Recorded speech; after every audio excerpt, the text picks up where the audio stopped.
péché de l'enlever de faire une représentation de nous-mêmes du coup sur photo? Bah, où c'est que tu aurais quel verset pour me dire bah non, pas d'image. On n'est pas divin, on pourrait utiliser. Parce que tu vois, le verset qui dit tu ne fais pas de représentation de quoi que ce soit qui est dans les cieux et sur la terre. Tu me dis, tu es sur la terre. Mais il est dit pour te prosterner. Comme le veau d'or. Et voilà, mais tu vas pas faire une photo de toi pour qu'on se prosterne devant toi.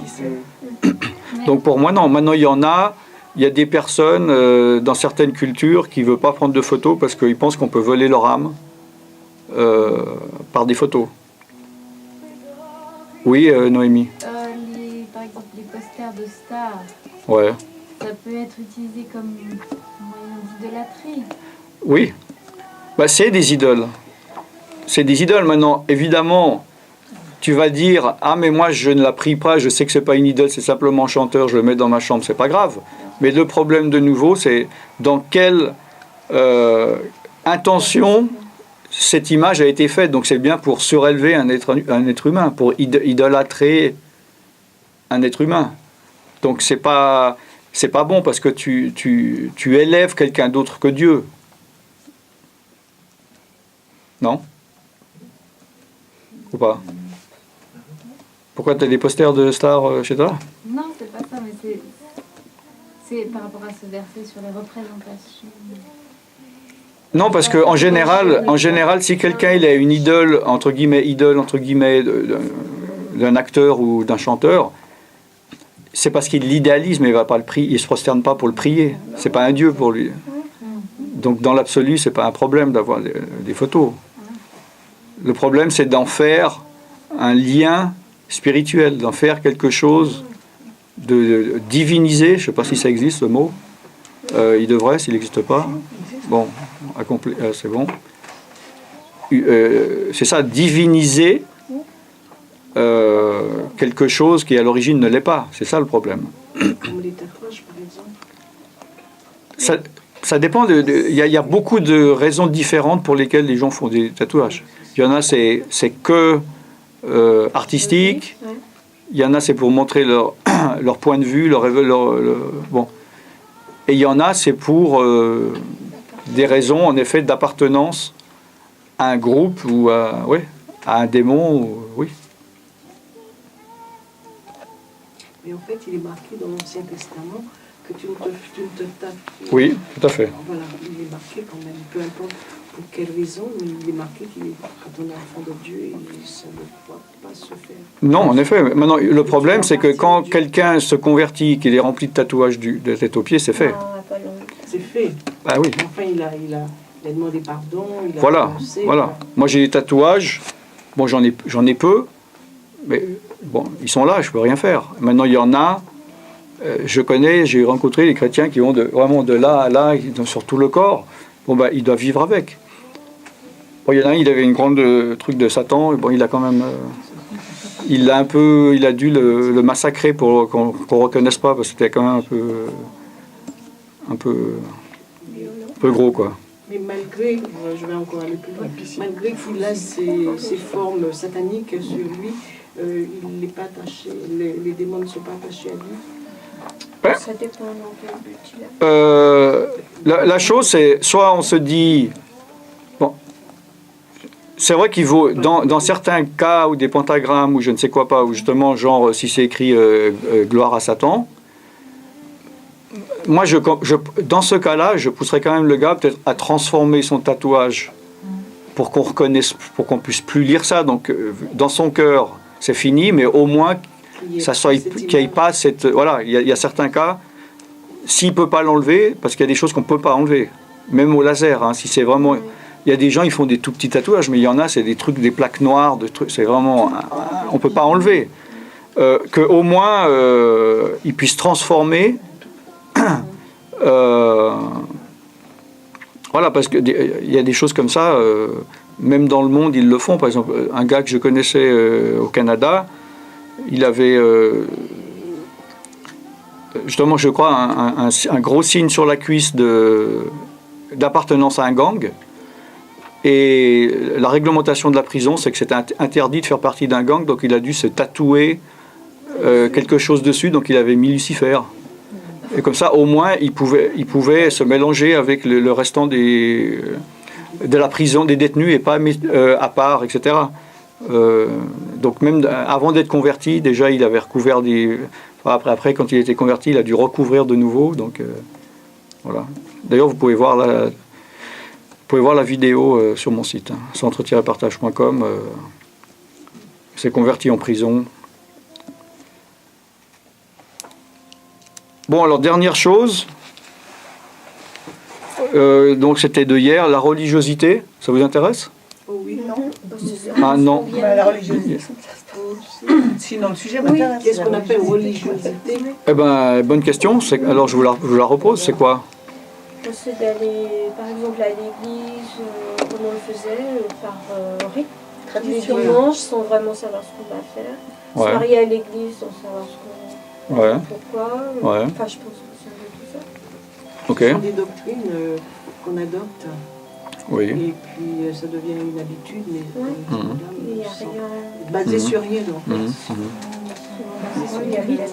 Et basé sur rien. Ouais. Mais pas de schéma. Ouais. Sans l'esprit, quoi. C'est Sans au l'esprit. de l'âme et du corps, dire. Ouais. Quoi d'autre? Donc, oui. Les choses par habitude. Voilà, en fait, la religiosité, on pourrait dire que, quelque part, c'est quelque chose qui, à l'origine, est vivant ou est spirituel, puis après, en le pratiquant sans spiritualité, ça devient un acte religieux, donc vide éventuellement de sens, quoi. Donc un peu par habitude. Donc ça, on peut tous être, à un moment donné ou à un autre, saisis de religiosité. Parce que même si on se dit que, par exemple, on a une forme de prière qui n'est pas religieuse, à force de faire toujours, par exemple, des mêmes réunions avec des mêmes personnes, on peut rentrer sous une forme de religiosité. Parce qu'on va dire, on va commencer par de la louange et puis après ceci. Et après, on peut commencer à faire les choses sans vraiment être impliqué. Comme par exemple, on va dire, maintenant on va rentrer dans la louange, puis on va être là, oui, alléluia, gloire. Puis je parle parce que j'ai l'habitude de dire des mots, mais mon cœur n'y est pas. Là, il n'y a pas, c'est pas vivant. Ce n'est plus spirituel, il n'y a plus l'esprit. Donc ça devient, en effet, de la religiosité. Et il y a, puisqu'on est dans la délivrance et on parle d'esprit, des esprits de religiosité dans les églises. Dans le sens que le diable fait tout pour empêcher une personne de se convertir et d'être sauvée. C'est son premier but. On est d'accord ou pas? Oui. Enfin, même si on n'est pas d'accord, c'est comme ça. Hein. Il va tout faire pour empêcher une âme d'être sauvée et de le tuer ou qu'il meure avant qu'il se convertisse. Bon. Une fois qu'il a raté ça, parce qu'il n'a pas pu que la personne se convertisse et qu'elle est sauvée, c'est pas qu'il renonce, il dit bon ben celle-là c'est perdu, cette âme elle est perdue pour moi. Il va essayer de l'empêcher de rentrer dans son héritage ou de se libérer complètement, etc. D'accord? C'est pour ça qu'il y a tant de chrétiens qui sont sauvés, mais après ça s'arrête là. Ils restent malades, ils restent enchaînés. Et ça c'est permis entre autres par l'esprit de religiosité. C'est-à-dire que la religion humaine et la religiosité, ça ne dérange pas le diable. C'est-à-dire, s'il n'y a pas la puissance de Dieu, le diable, ça ne le dérange pas. Que des chrétiens se réunissent, fassent une messe ou un culte, sans l'esprit de Dieu, sans puissance, ça ne les dérange pas. D'accord ? C'est pour ça que des personnes qui ont des esprits mauvais peuvent se trouver dans des réunions sans qu'ils soient dérangés par les démons, parce que les démons ne sont pas dérangés parce qu'il n'y a pas l'onction de Dieu. Il n'y a pas la puissance de Dieu. Vous comprenez ce que je veux dire? Oui, il n'y a pas de danger. Il n'y a pas de danger pour eux. J'ai rencontré justement une fois une catholique, mais qui était un peu, même pas mal œcuménique. Elle allait partout, elle connaissait les évangéliques, les protestants, et elle faisait souvent des... Donc elle allait elle était ouverte aux assemblées où il y avait les manifestations de l'esprit, etc. Et je l'avais invitée dans une église, Et elle était là, bien, tout ça. Et à un moment donné, elle s'est commencé à être très nerveuse. Puis je dis, qu'est-ce qui se passe? Elle dit, ça m'embête parce que là, il commence à avoir une onction. Et je connais parce qu'à ce niveau d'onction, je ne peux pas dépasser un certain niveau d'onction. Parce que les démons en moi commencent à être mal à l'aise. Donc elle connaissait jusqu'à quelle onction elle pouvait être à l'aise et faire tout le culte, alléluia, gloire à Dieu, compris à elle, qu'elle prenne la Sainte Seine, la totale. Et là, c'est monté tellement vite, elle est partie en courant. Elle a dit, non, j'en peux plus, Elle est partie, j'ai essayé de la récupérer, elle a tellement couru vite, je sais pas, peut-être qu'elle court toujours là. Donc, c'est pour ça aussi que on peut voir dans des endroits où on va pratiquer la délivrance. Agnieszka, c'est pour ça qu'on peut voir dans les endroits où on pratique la délivrance, au début par exemple de culte, des gens qui sont là, alléluia, gloire à Dieu et tout ça, même des gens qui sont dans les groupes de louanges, c'est eux qui adorent Dieu, etc. Puis au moment de la délivrance, on voit que les démons se manifestent et que ces personnes avaient des démons. Parce que tant qu'il y a un niveau d'onction supportable par les démons, ça ne les dérange pas une forme de religiosité. Vous voyez ce que je veux dire? Ça ne dérange pas un démon de permettre à la personne de dire gloire à Jésus, de dire alléluia même, à partir du moment où c'est vide de sens, qu'il n'y a pas l'intention de glorifier. Vous comprenez ce que je veux dire? Bientôt, là, je vais mettre en ligne une vidéo très très intéressante d'une femme qui est venue des États-Unis, que j'ai priée ici, où on voit justement clairement qu'il y avait de la musique comme ça, de louange, assez forte, de louange, et elle était comme ça, oh oui, Jésus, machin, et en fait, c'était un esprit de religiosité que j'ai défini comme étant hindouiste. Et si on n'a pas le discernement, on peut se dire, voilà une chrétienne qui loue son Dieu, qui élève les mains, qui dit Alléluia. Et j'ai commencé à chasser l'esprit d'idolâtrie et l'esprit d'hindouisme. Et si vous regardez la vidéo, vous verrez, tout d'un coup, elle ne peut plus faire ses mouvements. Et puis voilà, 2 minutes après, elle est en train de se vider de ses entrailles, quoi. Donc, ouais. Ça peut être une personne qui est sauvée, ou alors c'est forcément elle croit être sauvée et c'est... Ah non, non, elle peut être sauvée. Pourquoi elle ne serait pas sauvée? D'accord. Quand on est sauvé, il est dit, c'est quoi la condition pour être sauvé? C'est de croire dans son cœur. Bon, voilà, et de confesser Jésus de sa bouche, puis d'être baptisé. Même si on a des démons. Oui, mais si un esprit de religiosité corrompt ça, pardon? Si un esprit de religiosité il corrompt ça, c'est-à-dire qu'elle le dit, elle croit qu'elle le croit, mais en fait c'est faux puisque c'est un esprit de religiosité qui... Non, personne, il n'y a aucun démon qui peut dans ton cœur te dire te faire croire que tu es sincère alors que tu n'es pas sincère, à moins d'être possédé. Puis si quelqu'un est possédé, il ne va pas lui faire croire qu'il croit en Jésus. Oui, mais tous ces chrétiens chroniques qui disent croire en Jésus... Des chrétiens chroniques? Oui. Ok, je prends note. Chrétiens chroniques. T'es chronique, toi, ou t'es aigu? Aigu. Ok. Qui disent croire en Jésus, mais qui finalement n'ont pas eu de conversion. Ouais. Parce que voilà, c'est pas parce que tu dis je crois en Dieu, je crois en Jésus que tu as cette transformation, cette conversion. Ouais. Alors oui, mais alors... Il y en a plein les églises. Hein. Oui, mais écoutez, alors, c'est très intéressant ce qu'elle vient de dire. Parce qu'ils sont sauvés parce qu'ils le disent juste avec la bouche. Non, il dit si tu crois dans ton cœur, justement. Ah oui, mais ils disent qu'ils ont un cœur. Mais justement, peut-être pas l'esprit. Mais justement, mais comme tu dis, le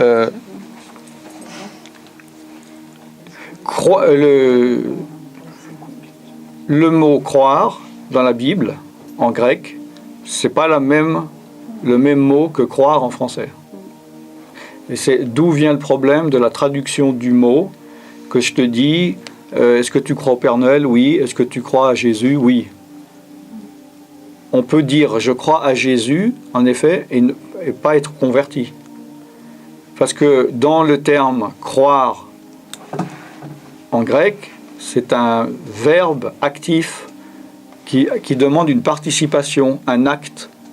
Et croire passivement, c'est pas ça qui nous sauve, en effet. Il faut une conversion et il faut une repentance. Parce que croire à Jésus sans repentance et conversion, c'est comme croire à Dieu. Les démons, ils croyaient en Jésus. Ils croient que Jésus est le Fils de Dieu, ils croient que Jésus-Christ il est mort pour les péchés des hommes, ils croient que Dieu est Dieu, donc ils croient mais ils ne sont pas sauvés. Vous voyez ce que je veux dire?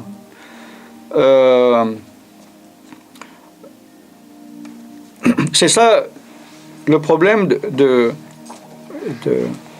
aussi d'un type d'église édulcorée, dont il y a beaucoup aux États-Unis. Je n'aimerais pas de nom, mais aussi j'étais au Canada dans une église où j'étais témoin dans cette église, dans une église de 2 ou 3 000 personnes, où on va te dire simplement, tu viens, bon, tu n'es pas chrétien, on t'invite dans une église, tu viens voir, c'est grand, il y a une belle scène, il y a de la bonne musique, tout le monde est content. Après, les gars, ils sont heureux, ils sont joyeux, on te fait venir devant, on te dit, oh, tu vois cet amour, est-ce que tu crois en Jésus? Oui, c'est Jésus, ça, tu crois? Oui, voilà, alléluia, il est sauvé. Justement, c'est ça le défaut de pasteurs qui font une prière à la fin en disant « Répète après moi, je crois en Jésus, Amen, Alléluia, donc maintenant tu es sauvé, tu es né de nouveau, c'est fait. » Mais justement, c'est pas ça, croire. Croire, c'est, comme tu as dit, tu as parlé de conversion. Non, de ressentir, c'est pas les émotions, c'est la conversion et la repentance. Sans repentance, il n'y a pas de confond. Comme il est dit, là j'ai lu ce matin, tout à l'heure, dans Actes, où il est dit « Repentez-vous et que chacun d'entre vous soit baptisé au nom de Jésus-Christ et vous recevrez le don du Saint-Esprit. » Donc, en effet, croire, c'est obéir aussi, ça veut dire. Croire à Jésus, c'est pas seulement croire que Jésus est le Fils de Dieu, c'est agir en conséquence. Sinon, je prends un gars dans la rue au hasard qui a peur de mourir, puis je lui dis simplement si tu crois en Jésus, tu vas être sauvé. Est-ce que tu crois en Jésus? Oui, oui, je crois en Jésus. Donc ça, c'est pour moi, c'est pas une conversion, il n'y a pas repentance. Donc là, dans ce sens-là, je suis d'accord avec toi. Oui. Ah, tu travailles là, c'est... Ouais. Dans les églises, tu parles dans les églises de la religiosité. Ouais. Tu parles du parler en langue. Ouais. Mais est-ce qu'il est possible de parler en langue avec son corps et son âme et son esprit? Donc là, ça va devenir vraiment chiant hein, dans les églises. C'est peut-être pas le plus joli mot, mais oui, c'est-à-dire que... Alors, bon, il y a deux choses. Il peut y avoir le parler en langue charnel et le vrai parler en langue religieux. C'est-à-dire, c'est trop compliqué? Moi, je te dis. Et puis il y en a un troisième alors. Il y a le vrai parler en langue, spirituel. C'est décanté. C'est-à-dire, non mais c'est peut-être trop, ça c'est peut-être pas, c'est trop compliqué pour vous ça, non? Oui, il y en a qu'un, oui, mais elle complique. Le religieux et le réel, okay. Enfin le spirituel. Ok, c'est-à-dire, ce que moi j'appelle le parler en langue charnelle, c'est quelqu'un qui tu lui dis des syllabes, il va dire papito, papo, papi. Voilà, ça sort de mon imagination, c'est moi qui fais des syllabes monosyllabiques, des sons monosyllabiques. Et il y en a qui copient, ils entendent tout le monde parler en langue, ils vont le faire, puis ils croient avoir parlé en langue, et ils ont parlé en langue charnelle. Et s'il n'y a pas quelqu'un dans cette assemblée qui a un discernement, il va le laisser parler comme ça, et le gars, il continue. Il y a une église aux Nations, je ne sais pas si tu as été, toi, David. Il y a un gars, il est converti depuis 15 ans, il n'a jamais sorti autre chose que ta. Tu ne l'as pas entendu, celui-là? Il est ta, il dit que ça. Des heures et des heures, tous les jours. C'est ta. C'est peut-être de parler en langue. Peut-être. Donc,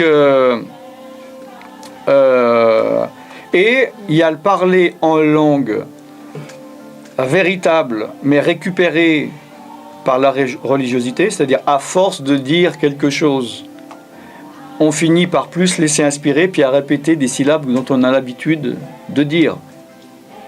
C'est comme si moi je fais ces séminaires, chaque fois je dois me renouveler et laisser l'Esprit de Dieu agir. Sinon je pourrais me dire je fais en effet toujours le même séminaire en disant les mêmes choses, j'ai une feuille, etc. Ça sera bien pour les personnes qui viennent pour la première fois, mais il n'y a plus la vie. C'est devenu quelque chose de religieux. Donc, c'est pas évident. Il faut essayer. Le danger en tant que chrétien, entre guillemets spirituel, c'est de ne pas tomber dans la religiosité. C'est un danger qui guette et dont il faut faire attention. C'est un peu l'arthrose du chrétien.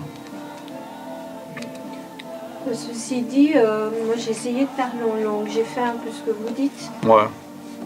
J'ai essayé, on écoute et puis j'aime bien, je suis transportée, mais après je me suis dit, il faut essayer. On m'a dit, mais ouvre la bouche, je sais pas. Bah oui. Alors j'ai essayé, mais c'est soit en français, soit je disais des choses mais que j'avais intellectuellement. Ouais. Et je m'en suis rendu compte, donc j'ai arrêté. Je me suis dit, mais ça c'est pas un parler en langue. Bon, alors, on va faire la transition par rapport à, là, dans quelques minutes, on va aller prier par rapport... Qui n'a pas le parler en langue, encore, là? Mais gardez la main en haut, parce que vous faites tous comme ça, là, j'ai pas le temps de... Bon. Vous l'avez, Agnieszka? Oui, j'ai. Ah, c'est bien. Ok, donc, il y a plusieurs manières... D'accord? Donc, écoutez bien, parce que là, c'est par rapport à pratiquement à ce qu'on va faire dans quelques minutes. Il y a différents types d'expériences comme il y a différents types de conversions. Il y a des gens pour qui on va prier, où ils sont dans une situation où le Saint-Esprit, c'est comme ils disent, alors justement c'est lié aux émotions, ils ont une forte émotion, ils sentent quelque chose de fort en eux et comme une force qui peut, c'est comme s'ils peuvent presque pas laisser leur bouche fermée et c'est automatique. Ça c'est un type une manière de pouvoir recevoir le Saint-Esprit. Et il y en a une autre où des personnes, c'est pas une expérience émotionnelle. Et donc, faut un peu, manuellement, si j'ose dire, commencer un peu à débrayer pour que ça sorte. Moi, ça m'arrivait comme ça, donc je suis bien placé pour en parler. J'avais entendu que des gens dire j'ai reçu le Saint-Esprit comme une force. Puis il y a des gens qui se basent là-dessus en disant j'attends. Ça fait 20 ans, je suis chrétien, je sais que c'est le Saint-Esprit, mais voilà, j'attends. Tous les matins, je demande que la puissance de Dieu me tombe dessus, puis que ça part tout seul. Et moi, ce qu'on m'a fait, justement, il y avait plein de gens qui m'imposaient les mains, qui parlaient en langue, et ils me disaient vas-y, parle en langue. Mais moi, je disais mais je ne sais pas parler en langue. Ils disaient tais-toi, parle en langue, quoi, genre. Et justement, je me suis dit, oui, ils vont pas me lâcher, ceux-là, quoi. Donc, je me suis dit, je vais ouvrir ma bouche, puis je vais faire papa, patiti, pata. Comme ça, ils vont me lâcher. Ils vont être contents. Je leur donne ce qu'ils veulent, quoi. Puis, j'ai ouvert ma bouche, mais tout d'un coup, justement, j'ai réalisé que je disais pas que des mots qui venaient de moi, mais qu'il y avait quelque chose de différent. Et en fait, j'ai commencé à parler en langue comme ça. Donc, moi, ça m'arrive beaucoup de prier pour des gens chrétiens, que ce soit comme ça en live ou au téléphone ou Skype, machin, des cas de chrétiens, justement, qui sont chrétiens depuis longtemps, puis qui ne parlent pas en langue parce que, pour une raison X ou Y, parce qu'ils savent, comme je viens d'expliquer avant, et je leur dis, justement, on va prier, mais commencez au moins à ouvrir la bouche. Et c'est ce qu'on va faire là. C'est-à-dire que si vous vous dites, Seigneur, donne-moi le parler en langue, et vous fermez les mâchoires et vous attendez, genre, vous ne parlerez jamais en langue. Donc, c'est comme si vous commencez en effet même à produire vous-même des syllabes, des trucs tout simples, et vous allez vite voir si justement ce n'est que charnel, ou s'il n'y a pas autre chose qui va venir. Et puis des fois, pendant un certain temps, ça peut être un peu mélangé, mais après l'Esprit de Dieu vient. Agnieszka, c'est passé comme ça, non, avec vous ou pas? Expliquez. Vous voulez expliquer ou pas? Beaucoup, oui. Ah, je ne me souviens plus. Ouais. Mais je vous avais dit, non, au début de parler. Hein. Ouais. Expliquez alors. Pardon? Comment ça s'est passé quand le parler en langue? Vous l'avez reçu comment? On était dans la pièce, et puis d'abord j'ai reçu le Saint-Esprit, mais je commençais énormément à pleurer. Ok. Et puis je commençais à parler, oui. Oui, mais je vous avais parlé un peu comme ça en disant allez-y, parlez, vous êtes d'accord? C'est pas venu, c'est pas que je vous en ai pas parlé puis que vous êtes mis à parler en langue, hein. Vous êtes d'accord? Ouais. Moi aussi c'est pareil, il a fallu que je produise des syllabes bon, voilà. avec mon ouais, mental, voilà, exactement. avec mon rationnel. Ouais. Puis il y a eu du mélange. Ensuite, après que ça se devienne plus fluide. Ouais. C'est ici que tu as reçu? Non, non. Ah ok, c'est longtemps. Ah bon, alors voilà, donc tu as aussi un exemple que, voilà, en effet. J'ai dû fabriquer, moins, Voilà. c'est la chose. Voilà, exactement. Exactement. Ça s'explique comment? C'est un pas de foi en fait, c'est se lancer Ça sort pour. tout seul. C'est bien. C'est croire en commençant. que c'est pas des- Pour moi, le truc, c'est que on est trop compliqué et incrédule.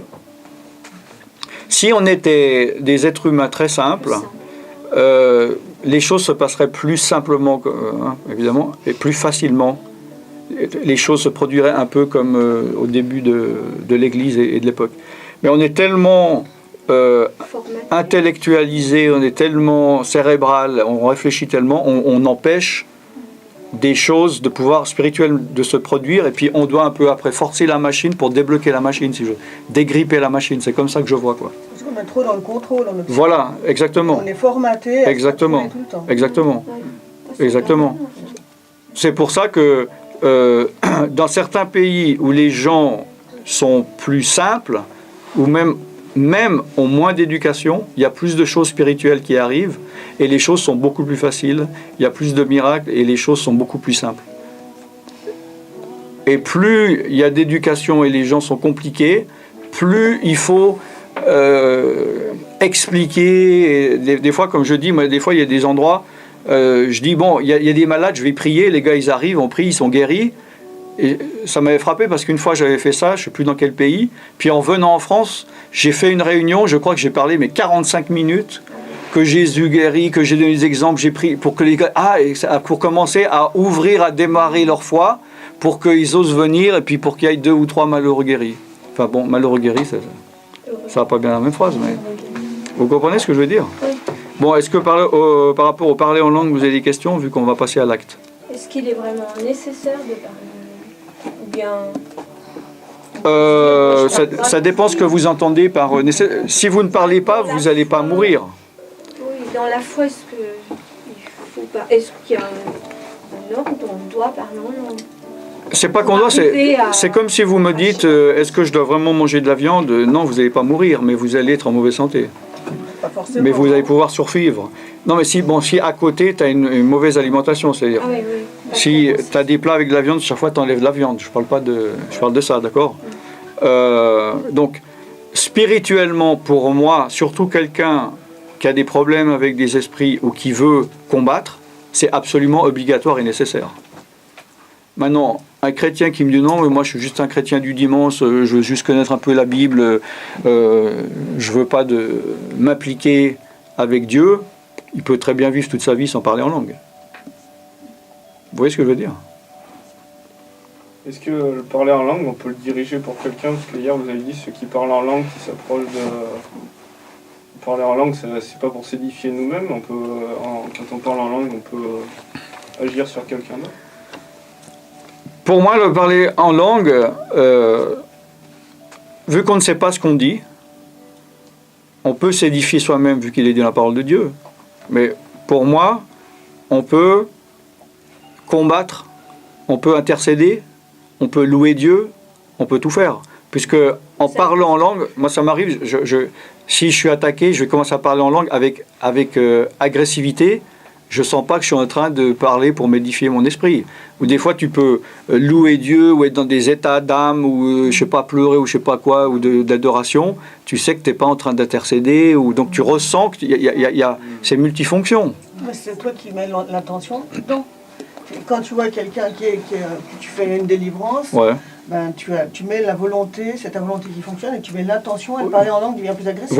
Mais après, il faut aussi se laisser plutôt diriger par l'Esprit de Dieu pour parler comme l'Esprit de Dieu le veut, et non pas qu'on essaye de maîtriser le parler en langue en disant à l'Esprit non, maintenant c'est ça que je veux. Voilà. Ah oui, d'autre part, une chose importante, vu qu'on va prier là, en général, c'est bien que si par exemple on prie, vous parlez en français ou vous parlez en langue, quand je viens sur vous puis que j'impose les mains, c'est bien d'arrêter de parler. Que ce soit en français ou en langue. Hein? Vous savez pourquoi? Oui. Pourquoi? Pour pas que les démons ils utilisent. Bon, éventuellement, mais surtout c'est que, en fait, le fait que vous êtes en train déjà d'utiliser votre bouche. S'il y a quelque chose qui doit sortir par la bouche, vous êtes en train de bloquer parce que je ne peux pas boire quelque chose en parlant, quoi. Il y a un problème. Ou je ne peux pas vomir en parlant. Voilà. Donc, à ce niveau-là, vaut mieux que la bouche, la gorge et même la respiration soient libérées à ce niveau-là. Même si les choses ne vont pas forcément passer par là. Mais ce que j'ai remarqué vaut mieux. Donc voilà, je voulais le dire hier, j'ai oublié. Bon, concrètement, donc, est-ce qu'il y a d'autres questions avant qu'on passe à côté? Oui. Moi, par exemple, au niveau des manifestations, je me disais, moi je peux les contrôler en fait. C'est quand je me laisse aller, je sens que j'ai le bras qui bouge, des choses qui. Quand je me laisse, mais si c'est pas, enfin, je sais pas si c'est, je peux arrêter, je me laisse ça. Mais pas plus fort. Quel est l'intérêt de contrôler? Ben justement, non, c'est pour savoir, est-ce que le mieux c'est de, dans l'optique, c'est de vraiment lâcher prise, laisser faire, comme ça vient ou comme ça. Oui. Ou, ce qu'il y a, c'est que chercher à pas chercher la manifestation justement. Ah non, faut pas chercher la manifestation. La manifestation, c'est le passage obligé vers la délivrance. Donc, tu peux pas dire je vais pas manifester, je vais me bloquer puis je vais attendre la délivrance. Mais le problème, c'est que selon le problème, c'est que si tu fais plusieurs délivrances, que tu vas pas jusqu'au bout et que tu as l'habitude de ces manifestations, même aller jusqu'au point où toi tu peux lâcher prise ou maîtriser, le problème, c'est pas bon de prier juste pour laisser manifester des choses et que ça n'aille pas jusqu'au bout. Donc, si tu sens qu'on prie pour toi 5 minutes et que ça va pas suffire à que ça sorte, je vois pas l'intérêt même de manifestation. Mais le but, c'est de laisser faire, mais qu'il faut aller jusqu'au bout ou aller plus loin que tu vas d'habitude. Vous comprenez? Il n'y a pas de délivrance sans manifestation. Ça existe pas. Ah ben, il me semble que je l'ai déjà dit. Hein. Je l'ai dit hier. Hein.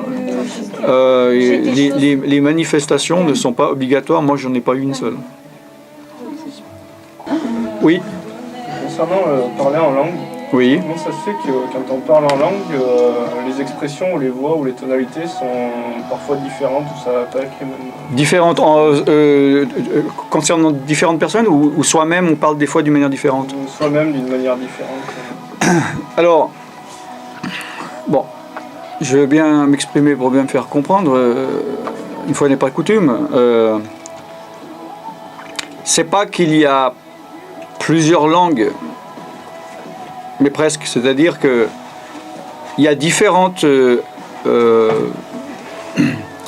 oui, presque. Il y a différents niveaux de langue, je dirais. Il y a un parler en langue, mais il y a plusieurs... On pourrait dire langue dans le sens que...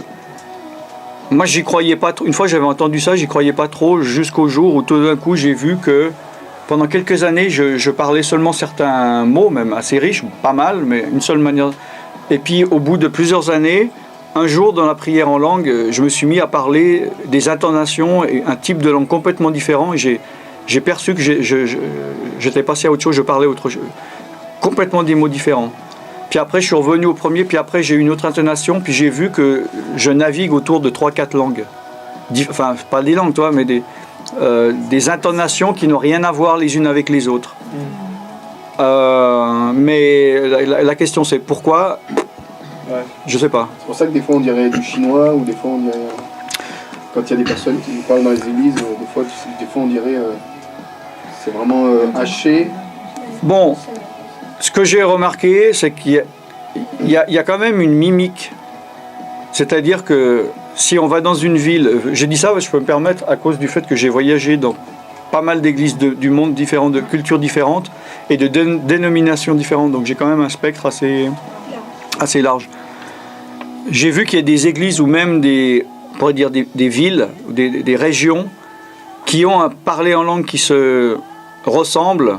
À mon avis, il y a quand même une mimique qu'on copie ce qu'on entend déjà. Moi, j'ai vu qu'au début, je parlais en langue, je copiais des intonations des autres, quoi, voilà. Et puis selon les endroits, on voit que c'est un parler en langue, et voilà, on voit que d'autres ont à peu près le même. Donc pour moi, il y a quand même une influence là-dedans.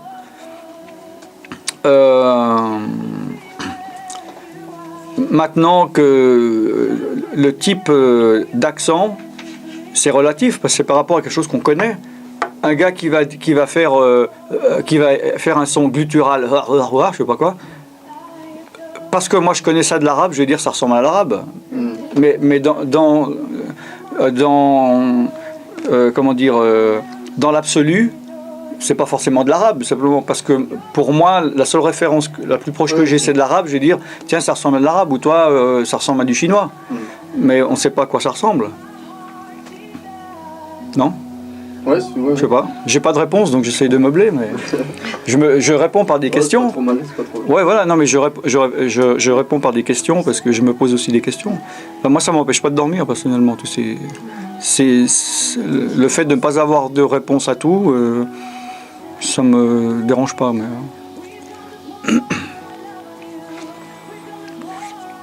Par contre, bon, ça peut vous intéresser, parler en langue, non. Il y a eu des études sur le parler en langue. J'ai d'ailleurs traduit vous devrez la regarder, c'est bien, c'était une vidéo qui était faite, je crois, pour CBS, une émission aux États-Unis. Une émission d'investigation, puis ils ont fait une investigation sur le parler en langue. Et je trouvais tellement intéressant, ça n'existait pas en français, donc j'ai fait la traduction. Et ils ont passé, je pense, ça s'appelle, je crois, un scanner ou un IRM, quand les personnes parlaient en langue, pour voir les activités cérébrales. Et ils ont vu que, donc ils ont fait des tests avec des personnes qui parlaient, selon les religions, des langues mortes, comme par exemple le bouddhisme. Des fois, ils vont parler des langues qui est une sorte de mélange de hindi, qui n'existe plus, mais ils apprennent par cœur des choses. Ils ont pris des moines qui faisaient de la méditation. Ils ont pris des nonnes catholiques qui priaient. Voilà, ils ont pris un peu tout, et puis des gens qui parlaient en langue. Et ils ont vu que ceux qui parlent en langue utilisent une partie du cerveau qui n'est utilisée par aucune autre activité humaine. C'est-à-dire, il y a une partie du cerveau quand on parle en langue, apparemment. Et même quand parce qu'ils se sont dit, bon, parce que ces gens parlent en langue, donc c'est une activité religieuse ou spirituelle.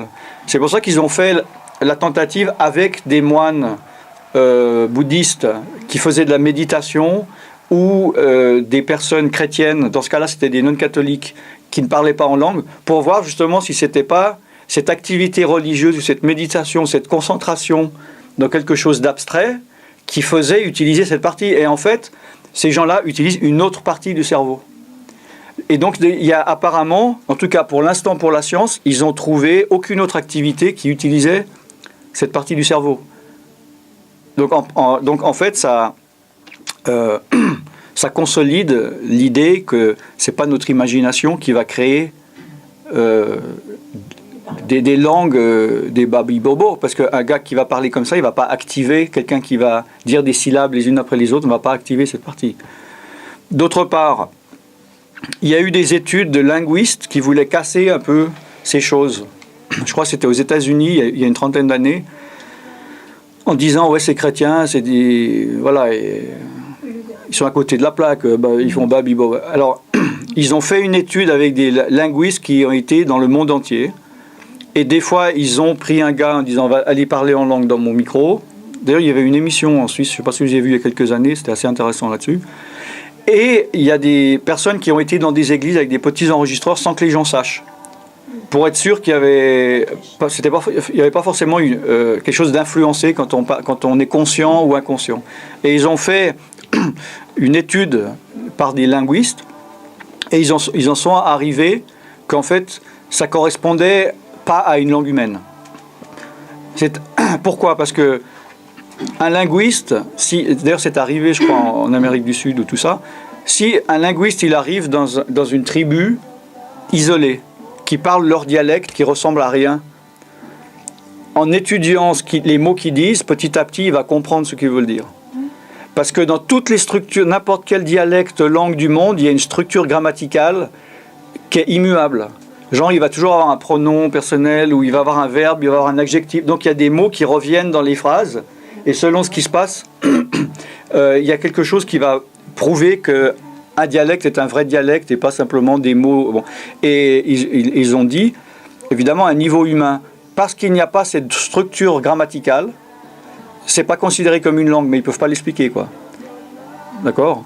Donc, ce qui peut aussi poser des questions par rapport au fait de ce qu'on parlait avant, que dans certains cas, comme par exemple dans Acte 2, où il est dit que des gens les entendaient parler chacun dans leur propre langue alors qu'ils ne comprenaient pas. Voilà. Bon, je ne sais pas si ça vous intéresse. Mais... D'accord.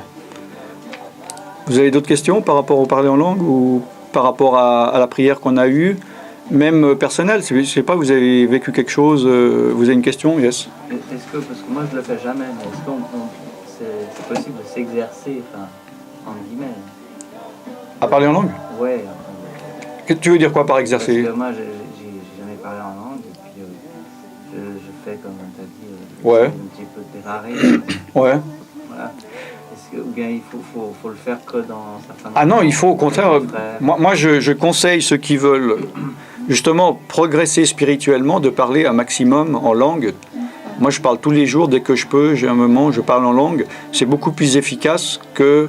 Enfin peut-être j'ai moins d'imagination que vous, mais j'ai peu de choses à dire en français.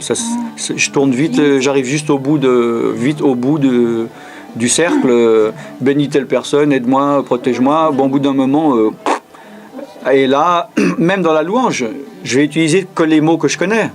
Merci Seigneur, je te loue. Bon, bien à un moment donné, on peut tourner à vide ou dire qu'est-ce que je peux dire de plus.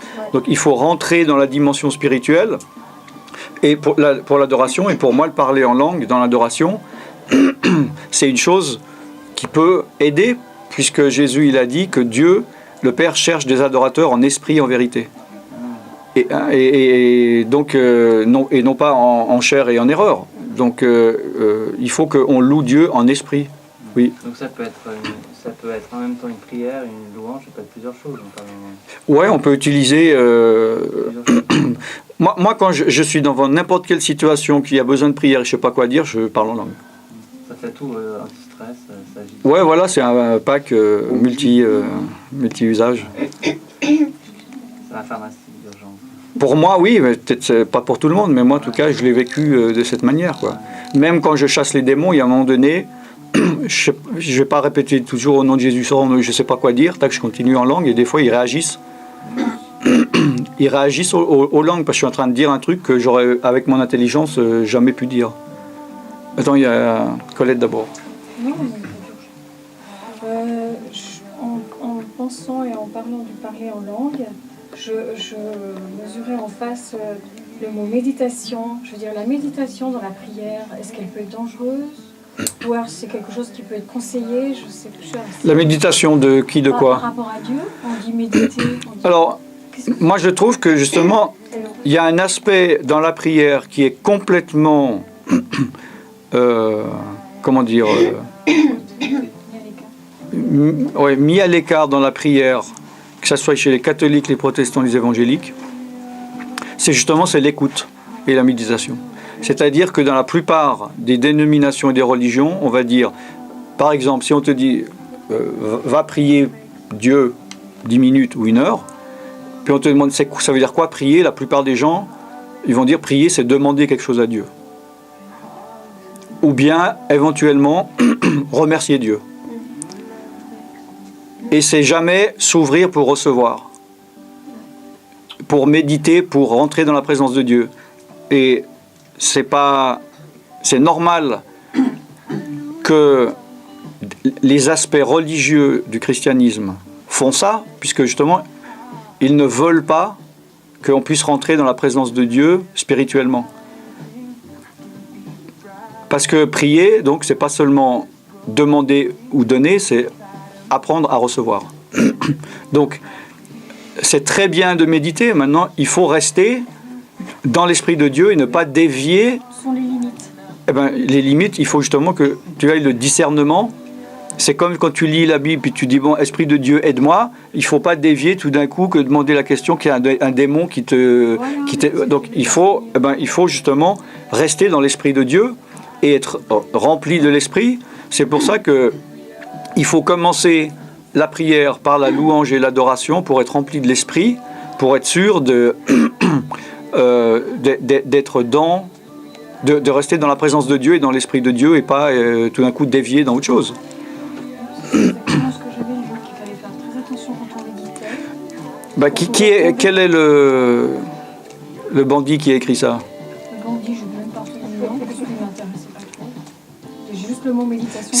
C'est comme ceux qui vont dire justement, il y en a combien qui disent moi je veux pas parler en langue, ou j'ai parlé un peu mais heureusement j'ai arrêté parce qu'on m'a dit que les démons peuvent parler au travers de moi, ou les démons comprennent tout donc je parle plus. Donc il y a plein de chrétiens entre guillemets, ou voire pasteurs entre guillemets, qui vont dire des bêtises pareilles, et qui vont empêcher la personne de rentrer dans la dimension spirituelle, puisque si un chrétien ou un entre guillemets pasteur est dans la religiosité ou dans la carnalité, ça se dit carnalité? Non, charnalité peut-être. Ça sonne moins bien que carnalité en tout cas. Non mais je crois que ça existe, carnalité. Carné, c'est en italien. C'est pour dire quoi? Carnalité. Dans la chair, quoi. Ouais, voilà. Donc une personne charnelle, pourquoi aller chercher plus loin? Ouais. Une personne charnelle, elle va forcément ne pas comprendre les choses spirituelles, puisqu'il est dit que la chair ne peut pas plaire à Dieu, on ne peut pas rentrer. Bon. Et va combattre, va attirer les choses dans la chair, donc va aller contre l'esprit, puisque les désirs de la chair sont opposés à l'esprit. Donc l'esprit de Dieu va dire, faites ça, priez de telle manière, et tout d'un coup un chrétien ou un pasteur charnel va dire, non, fais gaffe, fais pas. Donc quand vous entendez des témoignages, vous lisez des livres, vous entendez parler un pasteur ou je ne sais quoi, il faut absolument avoir le discernement de quoi il est animé. Est-ce qu'il parle par l'Esprit de Dieu? Est-ce qu'il est charnel? Est-ce qu'il est démoniaque ou je ne sais quoi? C'est-à-dire que, tu sais, j'avais parlé une fois avec quelqu'un de la méditation, et cette personne m'avait fait un peu peur en me disant fais attention parce que tu vas rejoindre la méditation des bouddhistes qui sont là, immobiles, et qui on ne sait pas trop quel est le genre de méditation qu'ils pratiquent. On les voit immuables, sans bouger, complètement éloignés de tout. Eux, c'est surtout, ils font le vide. Le vide. Alors c'est dans le vide que les malins et les démons peuvent rentrer. Oui, moi j'ai fait de la méditation et du yoga. C'est ça le côté dangereux. C'est dangereux. De faire le vide? Spirituel. C'est là où j'ai eu des problèmes. Alors, attendez. Si tu n'as pas l'Esprit de Dieu,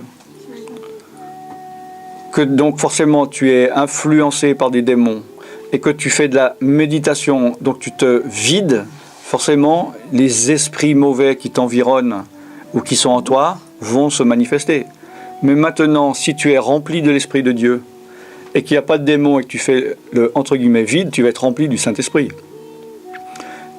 Il est parlé de la paix qui transcende toute intelligence. Vous connaissez le mot transcender? On parle de méditation transcendantale. C'était à la mode dans les années 70, pour ceux qui connaissent. Transcender, vous savez ce que ça veut dire? Aller au-delà, aller au travers de... Donc, la paix de Dieu, elle transcende l'intelligence, ça veut dire la compréhension. Donc, on n'a pas à avoir peur, à avoir crainte. Quand il y a la paix de Dieu, on a la paix. Donc, on peut être dans, cette méditation de recevoir de Dieu. Maintenant, si on n'a pas cette paix, le cerveau va dire, non, fais pas si, fais attention, peut-être que le diable, peut-être que ceci, peut-être que cela. C'est des gens qui n'ont pas la paix. Donc ils ont peur. Parce que dans la paix, il n'y a pas la peur. L'amour parfait bannit la crainte. La crainte, c'est un synonyme de peur. Yes. C'est pourquoi on dit de ne pas pratiquer le yoga. Oui. C'est pas la seule raison, c'est que le yoga, la source du yoga, c'est l'hindouisme, la religion hindouiste. Ça vient de l'hindouisme. Oui, mais il y a les rentrées permis aux démons. Oui. Mais ce que je veux dire, c'est que le yoga, c'est mauvais parce que c'était inspiré par l'hindouisme.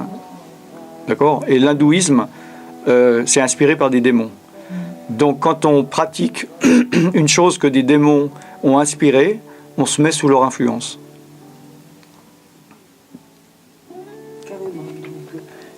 fait de rester là, l'esprit qui va, parce qu'on vous dit recevez, laissez-vous aller, recevez.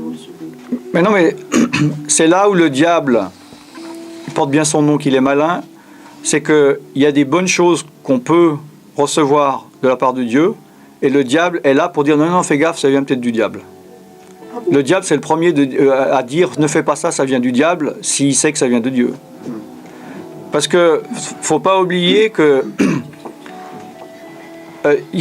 c'est pas parce que le diable il va utiliser des techniques que ces techniques sont mauvaises. Elles sont mauvaises parce qu'elles sont inspirées ou elles sont environnées par des démons ou par lui-même. Vous voyez ce que je veux dire? Si par exemple, on sait très bien que dans le yoga, il y a, entre autres, ça dépend du yoga, il y a plusieurs yogas, mais il y a le contrôle de la respiration. On va dire, plus on respire lentement, le cœur, voilà, le système, voilà, donc on se détend. Alors, ça, c'est pas le diable qui a inventé. Par contre, je deviens chrétien. Puis je vais me dire, je vais respirer plus lentement. Le diable va dire, non, c'est du yoga, ne respire pas plus lentement.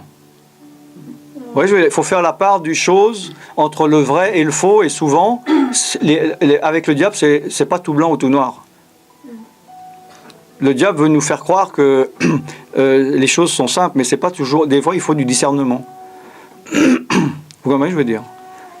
Mais il faut être prudent, il ne faut pas justement tomber dans le piège non plus de dire j'ai l'esprit de Dieu, je peux faire ce que je veux, donc je vais aller faire une classe de yoga. Vous comprenez ce que je veux dire? Donc il faut avoir du discernement. Et pour avoir du discernement, il faut avoir de la maturité. Vous comprenez ce que je veux dire? Parce que quand on a une maturité, on peut comprendre des choses, on est libre de faire des choses parce qu'on sait ce qui est bien ou mal. Si on n'a pas de maturité, on est des enfants. Et pas mal de responsables ou d'irresponsables spirituels, ils gardent les chrétiens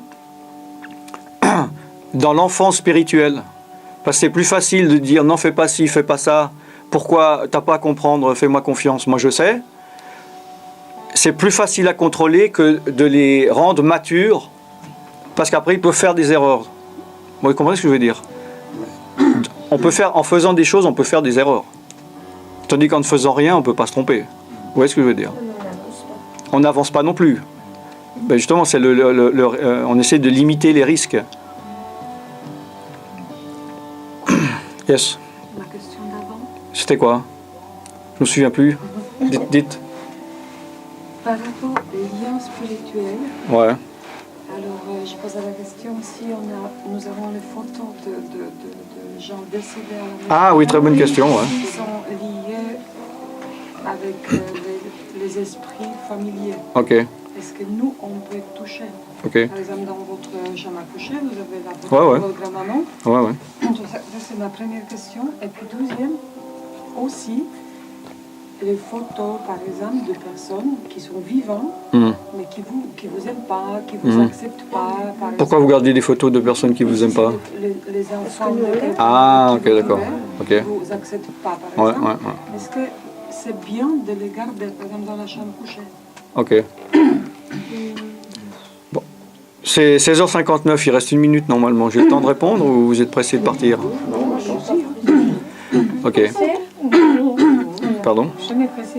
Attendez, 59. Voilà, 17h, donc ceux qui veulent partir, il a le droit de partir, à partir de maintenant. Ceux qui en a marre, il peut partir. Bon, alors, la photo de personnes décédées, il ne s'agit pas de... Il y en a qui gardent des photos dans pas mal de cultures pour faire... Bon, il y en a certains, c'est un culte aux morts ou aux ancêtres. C'est une protection des ancêtres parce qu'ils pensent que leur esprit, il va protéger la maison ou la famille, ou c'est le maître, où ils vont poser, surtout en Asie. Voilà. Maintenant, en souvenir, bon, moi je vois pas le problème de garder une photo d'un être cher qui est décédé à partir du moment où on va pas le vénérer, ou bien si ça ne va pas faire chuter d'une manière ou d'une autre en tombant dans la nostalgie ou remonter des mauvais souvenirs en soi, mais à la limite il suffit de ne pas les regarder jusqu'à qu'on soit guéri d'une blessure. Maintenant, concernant les personnes que vous aimez pas, vous pouvez pas toujours faire ce que vous voulez. Surtout si une photo, elle appartient autant qu'à vous, par exemple, qu'à votre mari. Et puis sur la photo, il y en a que vous aimez. Donc vous pouvez pas vous amuser à découper. Si moi j'aime pas, mais si je suis pas aimée par ces personnes. Et puis que vous avez des photos de eux. Oui. Je dis pas que moi je les aime pas. Eux, Si ça vous crée un problème en les voyant, ces personnes, parce que ça vous fait du mal de savoir qu'ils vous aiment pas, vous les regardez pas, les photos. Mais si à moi, je dis que ça ne me pose pas de problème, mais je sais que eux, Ouais. ils n'aiment pas. Ouais. Est-ce que c'est bien de les garder ou quand même pas? Ça, c'est une question de conscience. Si ces photos vous appartiennent, ça ne concerne que vous et pas une autre personne, et que vous n'avez pas envie de garder des photos, vous ne les gardez pas. Maintenant, si vous voulez les garder, vous les gardez. Qui est-ce qui vous a, voyez, qui est-ce qui va vous empêcher de les garder ou de les jeter? Oui, vous regardez par respect pour l'autre personne, voilà. Mais quelle autre personne? Les personnes qu'il y a dans la photo? Le mari de la personne avec qui vous vivez. Ah bah alors dans ce cas, c'est ce que je dis. Après, il y a des fois, on est obligé de faire des compromis. Parce que quand on est deux, malheureusement, on n'est pas seul. Moi, quand on est seul, malheureusement, on n'est pas deux non plus. C'est ça le problème. Mais il y a des concessions. Le mariage, c'est une série de concessions. Jusqu'à que mort s'en suive. Donc, je peux pas répondre spécifiquement, vu que c'est à vous, c'est votre conscience. Mais vous n'êtes pas obligé de les regarder. Les esprits, ces personnes qui sont, par exemple, qui vous aiment pas, est-ce Ouais. que ces esprits mauvais vis-à-vis de moi, est-ce Non, ils sont pas liés forcément à une photo, non. Ni au bagage aussi. Bagage? Oui, au Quel bagage? Par exemple, je sais pas, des vêtements, des sujets, des choses qu'elle a vénérées, cette personne, et qui, peut-être que cette personne était dans des associations sataniques, et que, en dehors de vous, vous n'étiez pas au Alors, courant, des fois... vous aviez des choses comme ça. Non, alors ça c'est différent. Si un objet est spécifiquement chargé pour créer une malédiction ou un sort, ça c'est différent. Si quelqu'un vient chez vous, il vous dit voilà, ah tiens, j'ai un livre, je vous le prête, gardez-le, alors que lui il était voir un marabout qui a dit mettez ça, il faut absolument mettre ça chez la personne pour qui vous voulez du mal, il va y avoir tel et tel problème. Ça c'est autre chose, c'est un objet qui était chargé. Mais là elle parle pas de ça. Moi je parle de quelqu'un, récemment vous apprenez que cette personne faisait de l'occultisme, des choses comme ça, et qu'il n'a pas forcément, il a laissé des sujets, des choses en souvenir que vous détenez, mais qui n'ont pas subi un mauvais sort. Bah alors donc c'est bon, s'il n'y a pas de lien. Il n'y a pas de... Mais le fait que ça lui appartienne, il lui appartient à cette personne. Vous pouvez prier pour que tout lien qu'il puisse y avoir soit dissous. Le mieux, c'est même pas de devoir attendre de savoir quelque chose, parce que peut-être qu'il a été dans l'occultisme et vous ne le sauriez jamais. Voilà. Donc vaut mieux, en prévention, avoir le discernement et les choses qui sont chez vous, prier, et tout d'un coup dire ça, je le sens pas du tout. Spirituellement, je ne sais pas pourquoi, mais je le sens pas, je veux pas garder cet objet. Vous n'avez pas besoin forcément de comprendre pourquoi. Oui, mais il faut que vous puissiez avoir ce discernement, cette révélation qui oui. dit, tiens, ça me gêne cet objet, je ne peux pas le supporter. Mais, il suffit que vous priez à Dieu. Je peux vous dire qu'il y a plein de chrétiens qui ont fait ça, même sans discernement. Vous faites une prière en disant, Seigneur, montre-moi si dans ma maison il y a des choses qui sont mauvaises pour moi sans que je sache, ou que toi tu ne supportes pas. Vous inquiétez pas que vite fait, bien fait, ça va remonter à la surface. Même des choses cachées dans des tiroirs depuis des années. Hein? D'une manière ou d'une autre, vous allez tomber dessus, vous allez... essayez, faites la prière, vous verrez. Ça m'est arrivé il n'y a pas très longtemps. Ben voilà.